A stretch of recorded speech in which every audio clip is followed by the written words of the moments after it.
The results are in across the border. The Liberal Party retains power and will now form a minority government in Canada. Host of Real Ag Radio, Shaun Haney, joins us now for the very latest. Shaun, good to have you with us. What was the seat breakdown in this election?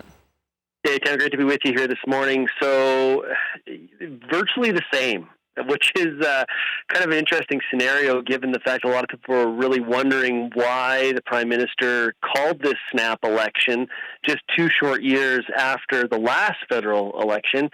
And Canadians kind of spoke and basically essentially sent the exact same roster back to Ottawa. So the Liberals will form a minority government. They will not have a majority, which means they have to work with some of the other parties that have lesser seats. The official opposition will be the Conservative Party of Canada.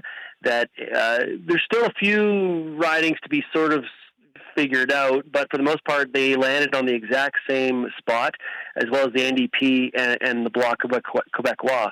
So, really what this does is it really fosters the question of why. What was the point of spending $600 million to get to the exact same result? It also makes you sort of question and wonder what will be the future for some of the leaders, and really what is some of the key mandates for this Liberal government going ahead. One thing's for sure, Canadians will not want another snap election anytime soon. Right. And of course, our viewers and listeners very much wondering how this could impact the agriculture policy. Yeah.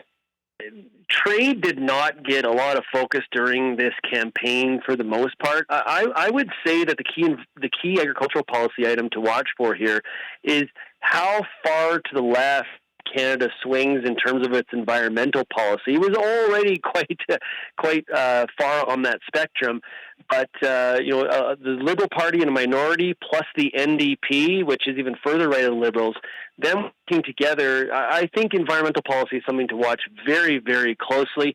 If you look at the electoral map, rural Canada very much voted Conservative. Definitely not the case in urban centers. That probably sounds very familiar to a lot of the viewers and listeners in the United States. And some of the urban environmental policies don't necessarily line up with agriculture. So farm groups have a lot of work to do here to try to make sure that this government understands how agriculture is a contributor to dealing with climate change as opposed to being the enemy. Right. Yeah, definitely some similarities there. What does this mean for party leaders in the future, you think? Well, there's a lot of questions on what happens next. A lot of focus will be on the Conservative leader, Erin O'Toole. Of course, the Conservatives just went through a leadership change after the last election. Andrew Scheer was essentially ejected out of that seat. Erin O'Toole won the leadership. A lot of people wondering, did he try to move too close to the middle and maybe even over to the left side of the aisle to try to gain some of those urban votes, leaving some of his rural base behind? In a province like Alberta, very much a Conservative stronghold. Conservatives were down 14% in the popular vote compared to 2 years ago. So there's definitely some work to do on the base side of the party for sure for Mr. O'Toole, and even with the Prime Minister. A lot of people really wondering, based on the fact he ended up with essentially the same amount of seats, is that a real confidence vote?